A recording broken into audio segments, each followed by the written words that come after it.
নমস্কার সবাইকে, শুভ সকাল। তো সবাই কেমন আছেন? আমি তো খুব ভালো আছি। সবাইকে জানাই শুভ নববর্ষের প্রীতি ও শুভেচ্ছা। বড়দের প্রণাম আর ছোটদের অনেক অনেক ভালোবাসা। তো সকালে উঠেই আমার প্রথম কাজ ছিল অনেকগুলো রান্নাবান্না সারা। আমি আজ উঠেছিলাম ওই 9টা কি 9:30টার মধ্যে। তো অর্ধেক রান্না হয়ে গিয়েছে, বাদবাকি হাফটা পরে করব। তার আগে স্নান সেরে বেড কভারটা চেঞ্জ করে নিলাম। তো বেডটাও ঠিকমতো পরিষ্কার করে নিলাম, এরপর বাদবাকি রান্নাগুলো করব।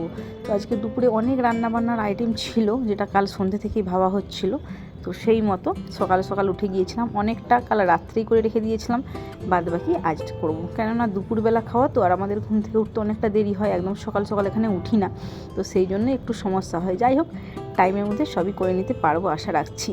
যাই হোক, স্নান সেরে ফ্রেশ হয়ে ঠাকুরের একটু পুজো করে আর এমনি গাছগুলোকে রোদে বের করে নিয়েছিলাম, তারপর একটু জল দিয়ে দিলাম। এরপর সকালের ব্রেকফাস্টটা সেরে নিলাম। ব্রেকফাস্ট তেমন কিছুই না, ওই একটু ঘুগনি খাচ্ছিলাম সোনায়ের সাথে বসে বসে, ও খাচ্ছিল।